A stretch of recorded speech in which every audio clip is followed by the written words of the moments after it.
Fala, família Palmeiras, goleada no final de semana, vantagem estabelecida aí na liderança do Campeonato Brasileiro e tudo sobre a venda de Alan. Tudo que rola no mundo do Palmeiras você fica sabendo aqui, então se você não é inscrito no canal, se inscreve agora, deixa o seu joinha, comenta aqui embaixo o que você achou da postura do Palmeiras no jogo de ontem. Não perde tempo não, daqui a pouquinho a gente vai falar sobre isso, mas agora vamos lá com o nosso amigo Vinícius Nicoletti e toda a repercussão da vitória do Verdão na ESPN. Avante palestra! Vasco, que ontem visitou o Palmeiras, foi goleado e a gente gira as nossas equipes para falar desta partida, dessa vitória tão importante para o lado do Palmeiras, e o Vasco segue ali na sua luta de fugir de rebaixamento. Tudo bem, Vini? Seja bem-vindo, amigo. Um beijo grande para você. Tudo bem, Glaucia? Um beijo para você também, para os companheiros, fã de esportes. Vitória importantíssima do Palmeiras nesse momento do campeonato, não só para abrir vantagem sobre o Flamengo, mas também para ganhar confiança e tranquilidade, porque o time vinha de 2 jogos sem vencer no Campeonato Brasileiro, empate com o Internacional e derrota fora de casa para o Fluminense. Estava chegando também da classificação na Libertadores, mas precisava de uma vitória no Brasileirão em casa diante da sua torcida, e foi isso que aconteceu, principalmente com o desempenho no segundo tempo. E aí chamou demais a atenção o desempenho da equipe na primeira etapa e na segunda, porque o Palmeiras teve muita dificuldade no primeiro tempo. O Vasco foi melhor, teve até a melhor chance de gol, nenhuma finalização certa na primeira etapa. O Abel Ferreira descansou o Arias e o Murilo no banco de reservas. Depois, no segundo, ele fez uma mudança com a entrada do Murilo na defesa, e teve também uma mudança tática nesse segundo tempo, depois da primeira etapa desastrosa do Palmeiras, que deixou o torcedor bastante preocupado e reclamando demais no Allianz Parque. Ele fez uma mudança ali na saída de bola, estava num esquema com o Giai jogando pela direita, mas o Giai fazia um pouquinho a função de um terceiro zagueiro na saída de bola, então ele saía com os 3. No segundo tempo ele mexeu, o Marlon Freitas veio para fazer essa saída de bola, o Giai pela lateral direita desceu um pouquinho mais aberto e o Alan veio para o meio campo. O Palmeiras ganhou um pouquinho mais de jogadores ali no meio campo, ganhou nessa questão e acabou fazendo os gols. Logo com 1 minuto do segundo tempo, o Flaco Lopes acertou um chute na gaveta, depois pênalti aos 5 minutos, aos 10 o terceiro gol, e aí o Palmeiras construiu essa vitória, essa goleada por 4-1. Chamou demais também a atenção o discurso do técnico Abel Ferreira, que desafiou os jogadores nos vestiários. Aquela coisa, vocês podem mais, tem que fazer mais, é isso que vocês estão apresentando? Quero ver mais. E a gente vai ouvir o que ele falou. O desafio do técnico Abel Ferreira para os jogadores no intervalo. Também teve homenagem da torcida para o capitão Gustavo Gomes, que no meio de semana fez o gol da classificação para as quartas de final da Libertadores, e o capitão falou sobre isso. Vamos ouvir então o Abel Ferreira e o capitão Gustavo Gomes. Porque muitas vezes nós pomos sempre a culpa no Palmeiras, neste caso, porque na primeira parte não conseguiu, mas não conseguiu porquê? A agressividade, a vontade com que o nosso adversário nos veio pressionar logo na primeira fase de construção. E uma das coisas que eu lhes perguntei ao intervalo foi isso, foi se nós individualmente os jogadores do Palmeiras não são capazes de fazer mais um bocadinho, foi quase que desafiá-los. Isto é o melhor que nós conseguimos fazer como equipa, e acho que fizemos uma segunda parte belíssima a todos os níveis, na atitude competitiva, na coragem, na forma como nós também envolvemos o público connosco. Um momento muito especial para mim e para minha família também, que minha esposa e meus filhos que estão aqui, meus pais, meus irmãos que estão no Paraguai, tenho certeza de que eles ficaram muito felizes também. Foi muito especial. Sou muito grato com os torcedores do Palmeiras. Acho que um dia que vou lembrar sempre e vou levar para meu coração para sempre. E todo jogo aqui no Brasil é muito difícil. Hoje sabíamos que ia ser difícil, o primeiro tempo foi muito difícil para nós, mas como falei, graças a Deus conseguimos o resultado positivo, que agora ficamos acho que a 6 pontos, né? Mas ainda tem muita água que vai correr. Mas nada, agora é só descansar, preparar já o próximo jogo que vai ser mais difícil ainda. Tá aí o capitão falando. O Palmeiras então 6 pontos à frente do segundo colocado, o Flamengo, agora 15 vitórias no campeonato em 24 jogos, é o terceiro melhor mandante, 12 jogos, 8 vitórias, 3 empates e apenas uma derrota. Essa foi a questão no vestiário. do técnico Abel Ferreira para os jogadores. Não dá para fazer um bocadinho a mais? Aí me lembrou um pouco o jogo contra o Santos, o do Vasco, né? Faz um bom primeiro tempo e tal, e aí num apagão ali na segunda etapa, perde ali, vai parada na volta, e o Vasco acaba goleado, perdido em campo, enfim. Me lembrou muito esse enredo da outra rodada do Brasileirão. Um roteiro bem parecido, mas aí, assim, a diferença para mim é que o Palmeiras, com o Abel Ferreira, fez uma mudança no intervalo, sai do sistema de 3, né, volta para mim ao sistema com 4 jogadores atrás, o Giai mais para lateral do que para terceiro zagueiro, como foi na primeira etapa como um todo, e aí o Vasco não percebeu. O Vasco não entendeu rapidamente essa mudança e quando foi ver, esquece, já era. Com 12 minutos, se eu não estou enganado, já estava 3-0. E aí a gente vai falar de algumas coisas. Por exemplo, o que eu brinquei com o Flaco Lopes é que o Abel Ferreira quer que o Flaco Lopes seja o 9, de referência, que fique lá enfiado entre os zagueiros. E o Flaco Lopes, a gente já bateu nessa tecla aqui, ele não gosta. Não é a movimentação que ele gosta de fazer. Ele gosta de flutuar, gosta de ter um pouco mais de liberdade de movimentação. E foi dessa forma que ele fez os 2 golaços. O Giai ali tenta um cruzamento, o Alan ali sem querer, né? Erra o domínio, mas ajeita e o Flaco Lopes bota a bola no ângulo. Depois ele vai fazer outro golaço. E a gente vai falar do Léo Jardim, que era... sério, a gente, quando ia falar do Vasco, falava de basicamente todos os setores, mas não falava do gol. O gol tava tranquilo, como o Pedro Henrique Torres gosta de brincar, né? Tava lá, tava tranquilo, tudo favorável. Não, no caso do Léo Jardim, ultimamente, não tem ficado desse jeito, porque esse gol do Maurício dava pra ele pegar, dava pra ele fazer coisa melhor. E aí a questão da mão, aí o Vitor Roque vai bater o pênalti também, já dá liberdade, já dá uma certa tranquilidade ali pro Palmeiras encaminhar a sua vitória. E aí, com 15 minutos do segundo tempo, o Pedro Emanuel já pensando agora na Copa do Brasil. Já foi tirando os caras, já foi ali trocando o fôlego, porque o Vasco já ficou entregue e não tinha basicamente como ver que o Vasco ia conseguir fazer alguma coisa para igualar ali ou diminuir o marcador. Conseguiu depois no final com o Colídio, que tecnicamente, para mim, acaba conseguindo entregar mais do que os outros jogadores no ataque. A questão é que aí o Vasco encontra um adversário mais qualificado, né, Donk? E acho que também essa é um momento ruim do Jardim mesmo, né? Expõe muito o que é esse Vasco, na verdade, né? Você acaba pegando um dos jogadores que a gente pontua também ano após ano, que é um dos caras que tem ajudado a salvar esse Vasco nos piores momentos. Inclusive na Copa do Brasil era o Leonardo Jardim que salvando em disputa de pênaltis, mas nesse momento da temporada deixando a desejar. E o que chama a atenção é que em momentos delicados ele foi muito grande, né? Então não é o cara que foi bem na hora que estava tudo certo, que pouco sofria. Pelo contrário, o Vasco talvez em determinado momento não tenha sido rebaixado, vivido momentos mais delicados, muito por conta do seu goleiro, enfrentando um momento de pressão e agora está numa fase ruim. E é pesado pro Vasco, porque, a meu ver, o time com o Pedro Emanuel melhorou.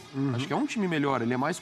Mas é complicado você olhar pra tabela e ver na vice-lanterna. E você tomando um 4-1. Mas se olha o primeiro tempo, foi equilibrado. Talvez até o Carlos Miguel tenha trabalhado mais do que o próprio Leonardo Jardim. Só que aí é o que vocês falaram, né? Tem o ajuste tático, né? Que o Jailson lembra muito bem. E aí 3 gols, no 11º minuto tava 3-0. De um jogo que você tava falando de competitividade. E aí vai ser sempre um desafio, com desfalques importantes, né? Que o Vasco sentiu. A gente já falou do Jair, por exemplo, nas últimas semanas. Mas, por um lado, você olha pro campo e enxerga a esperança de mudar. Mas quando você toma uma pancada dessa, é difícil. E do outro lado, o Palmeiras, para mim a resposta é importante por conta, o primeiro tempo equilibrado, mas esse volta do segundo tempo era importante, né? Porque o Palmeiras, mesmo contra o Cerro, consegue a classificação, mas não foi uma atuação vistosa, muito longe disso. E ontem é uma resposta. Então acho que do time se entendendo, tem pro Vitor Roque tirar o peso de 5 meses ou 12 jogos sem marcar. E é um time que demonstrou a consistência que a gente ficou acostumado. E ainda podendo aumentar a vantagem na liderança, isso é determinante. Só para destacar mais uma vez o Maurício, né? Artilheiro, pós-Copa, 6 gols em 8 jogos, é o artilheiro do Palmeiras pós-Copa.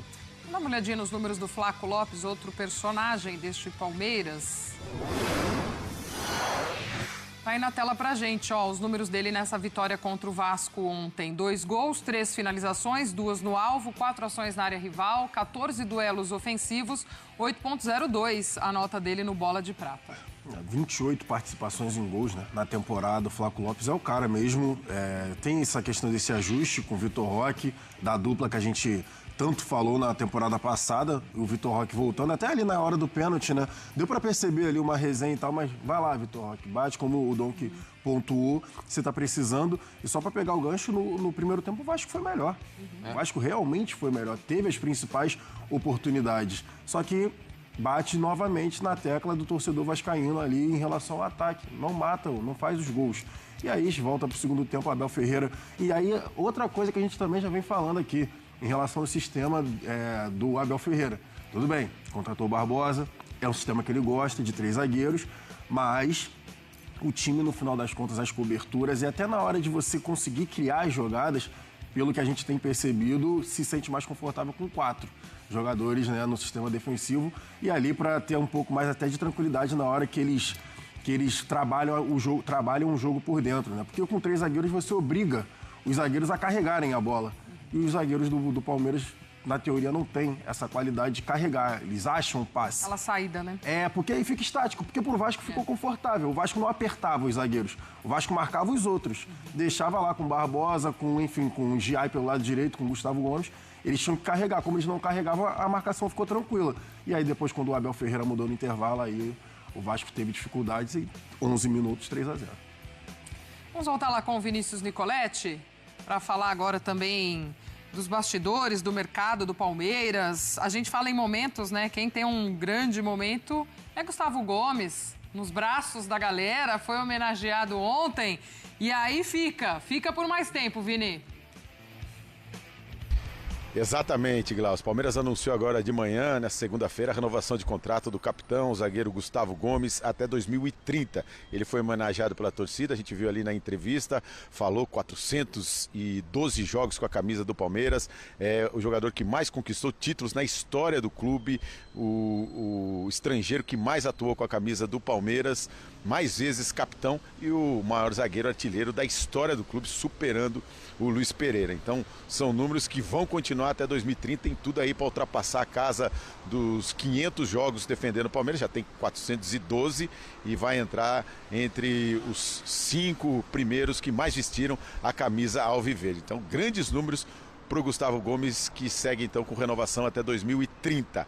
Outra movimentação do Palmeiras no gol, porque nesse final de semana o Palmeiras fechou a negociação, vendeu o goleiro Kaique, 23 anos, também revelado aqui no clube. Ele estava no futebol português, voltou depois da Copa do Mundo, estava por empréstimo, retornou ao Palmeiras, mas o Sporting de Portugal concretizou a compra do goleiro de 23 anos por 4 milhões de euros. Então foi embora o Kaique e o Palmeiras já se movimentou e contratou um terceiro goleiro, goleiro Bruno Bertinato, da Portuguesa. Ele atuou pela Portuguesa no início do ano, já jogou emprestado também pelo Mirassol e vem por empréstimo até o final do ano, goleiro de 28 anos.